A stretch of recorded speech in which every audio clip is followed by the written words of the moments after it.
Ideen til projektet fik jeg i 2012, og den havde baggrund i mit mangeårige psykoterapeutiske arbejde med unge og voksne, hvor jeg oplevede, at kreativ stimulering og udfoldelse kan have stor betydning for den personlige udvikling. Dengang blev jeg også inspireret af dokumentarfilmen Kontakthof om den tyske koreograf Pina Bausch og hendes danseteater for unge. Så kontaktede jeg Annette Abildgaard. Vi beskrev projektet og har udviklet det siden. Projektet består af 2 hovedområder, nemlig høj kunstnerisk kvalitet og det sociale område, hvor vi har fokus på inklusion og læring af unge i alderen 14-22 med vidt forskellige sociale og kulturelle baggrunde. Projekt Dansedrømme det er et projekt, der opstod ud fra nogle idéer, som Maria og jeg havde i 2013, om at ligesom samarbejde vores kompetencer, nemlig en social del og en kunstnerisk del, hvor vi kan give noget videre til unge, og at vi selv kan ligesom bidrage med noget, samtidig med at vi så kan lave noget sammen, som gør en stor forskel. Fordi vi sad faktisk til, og jeg og Annette, og ligesom pingponge, hvad det skulle være, og hvor vi tænker det, at mod jo er også et fantastisk både ord og begreb, som alle kender til, og alle har prøvet eller set andre have mod, som kan inspirere en på forskellige vis.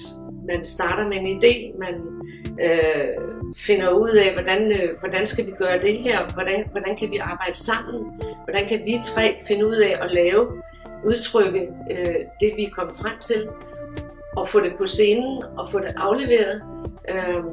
Det er en læring, som jeg tror er vigtig, og ved at få chancen for at være med i sådan noget som projekt Dansedrømme, hvor du er i berøring med det ypperste, altså professionelle kunstnere hele vejen rundt.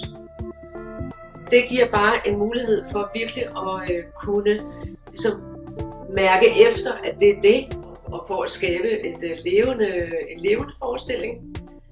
Og også for at tage hensyn til de unge, som måske er mere over til den musikalske del, så har vi jo simpelthen vores yndlingskomponist med, Tobias 1000. Han har bare ligesom gjort, at alle projekterne er blevet wow, ikke?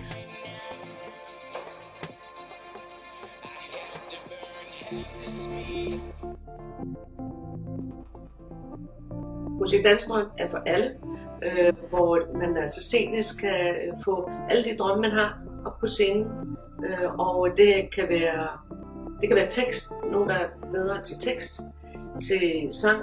Vi laver ikke dans på den måde, det er fysisk teater.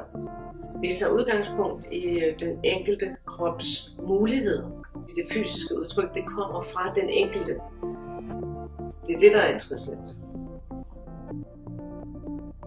I et hvert ung menneske er der en stemme, der gerne vil høres, og den har vi forsøgt at lytte til. Så glæd jer til at se forestillingen på Skuespilhusets store scene søndag den 9. august.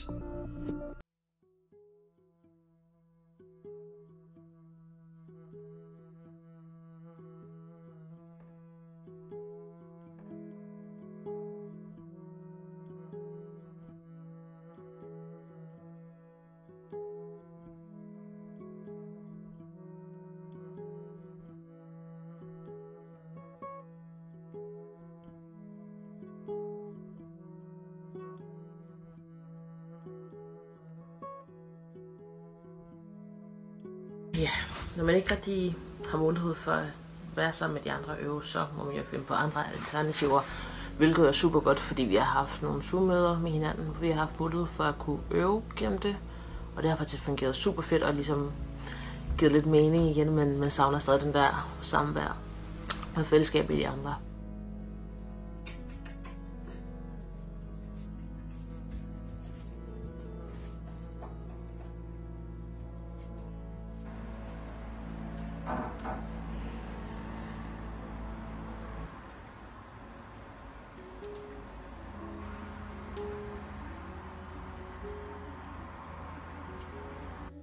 Ja, for alt handler jo om, hvad der er normalt. Nogle mener, at det normale er alt, hvad flertallet gør. Men altså, at være normal er jo ikke det samme som at sige, at man gør det rigtige. Kan vide om ovarektomi så er normalt, altså.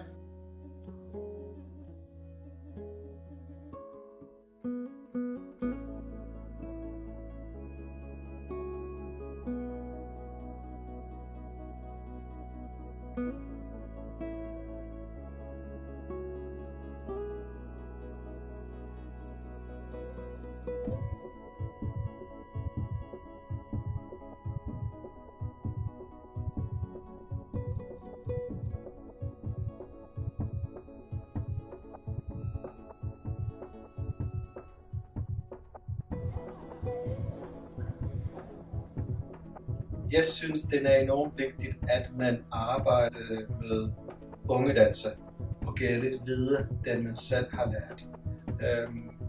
Jeg ønsker, når jeg har været ung, at jeg kunne arbejde med en anerkendt koreograf, fordi de har så meget viden, og det vil jeg gerne suge til mig. Det er en utrolig vigtig del af hele dansen. Det er, før man bliver professionel, eller før man beslutter sig at blive professionel. Og det, der hedder det grassroots. Det er enormt vigtigt, at man giver dem redskaber og viden omkring dansen. Hvad den egentlig kan. Hele vejen fra skabelsesproces og hele vejen over til selve forestillingen. Det er en vigtig del. Det, der er så spændende med den her type projekt, er, at man bliver mødt med en begejstring og en energi, man nogle gange ikke får i det professionelle miljø. Fordi den er så lystbetonet. Og den giver mig som en kreativ energi. Det giver mig enormt meget lyst, og jeg bliver simpelthen glad af det. Så hver gang jeg kommer fra en prøve med de unge dansere, så er jeg faktisk enormt glad. Det jeg har lært for den her projekt er, at man skal ikke undervurdere amatører. Eller man skal ikke undervurdere folk, som ikke har en kendskab til dansen. De kan meget mere, end man tror. Ja. Hvis jeg arbejder med en tema i forestillingen, så vil jeg prøve at reflektere den tema meget i de medvirkende, som er med. Så spørge dem om tema. Prøve at undersøge, hvordan har de der med den tema. Jeg synes personligt, de forestillinger, der bliver interessant, det er de forestillinger, som man kan mærke på de medvirkende, at tema betyder noget til dem. Tema mod er utrolig spændende. Personligt synes jeg, det er meget, meget spændende. Og en ting, jeg ønsker, jeg havde lidt mere af, det er mod til at være sig selv, mod til at stå op for andre, bare generelt mod. Altså, jeg synes, den er et ekstremt relevant tema. Og specielt i vores dag, som samfund er med alt det pres, som er rundt om os. Så jeg synes, mod er en rigtig god og relevant tema for unge mennesker. Jeg synes, at Dansedrømmen som projekt er ret særligt, fordi den har, du starter med en proces, som er den her lege, som vi taler om, udforske forskellige kreative ting. Men den allervigtigste i det, den har faktisk en deadline. Og deadline, den er den sceniske premiere. Den kan du ikke løbe rundt om. Man kan ikke skubbe den dagen til dagen efter. Den er det. Du skal være på toppen. Du skal performe. Og du skal bruge det, du har lært. Og den proces er svært at beskrive, fordi man får en utrolig stolt og et meget positivt oplevelse ud af det. Jeg synes, den er meget, meget væsentligt og meget vigtigt, at den er på national scene. Fordi den sætter en ekstra stolthed og ære omkring hele den proces, kunsten, dansen. Altså det hele, det bliver utroligt væsentligt og vigtigt, at den er på en stor og anerkendt scene.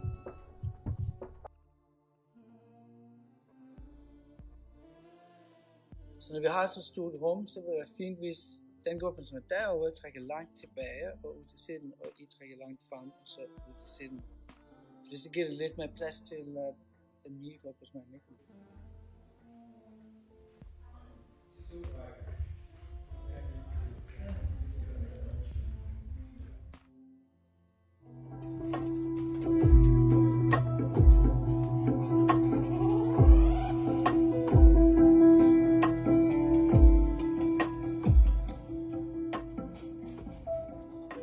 Det her Dansedrøm-projekt, det er jo meget åbent i virkeligheden, fordi det er jo nye mennesker, der er med til at lave det. Nye unge mennesker, der kommer ind.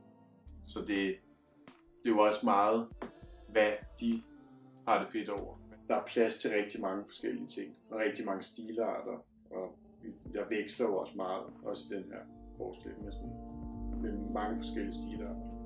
Både moderne ting og lidt ældre stilarter og sådan. Det er bare fedt.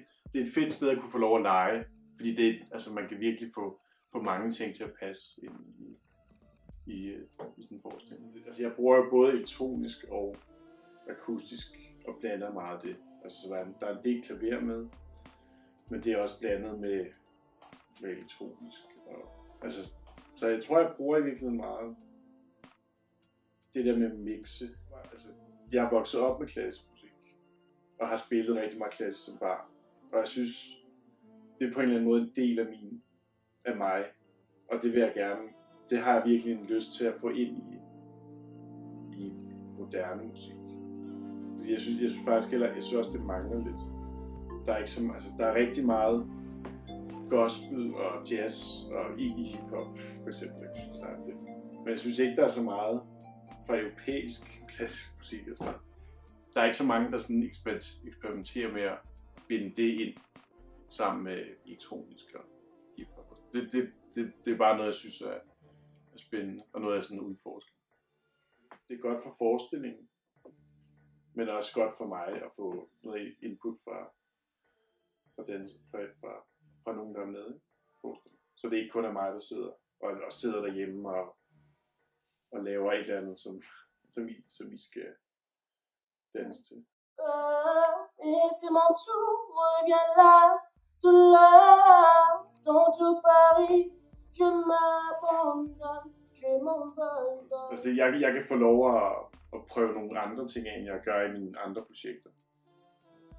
Jeg kan ligesom få lov at, fordi i den type forestilling er der bare plads til rigtig mange ting, som jeg også sagde før. Og musikken er jo virkelig en stor del af at få de følelserne og stemninger formidlet til publikum. Så det er virkelig, jeg synes, det er virkelig spændende at lave musik til. Musikken er den er så magtfuld, og det betyder så meget. Og den kommer, altså normalt laver jeg musik til at folk sidder og spiller det på deres iPhones og i sådan en dårlig høretelefon. Men her, der sidder folk i et kæmpestort rum og hører det. Og det er bare, man har bare mulighed for at lave nogle andre ting. Bruge nogle andre virkemidler, som kun fungerer i sådan et rum, hvor folk sidder og kigger med et lysshow og alt sådan noget. Og det synes jeg er mega fedt.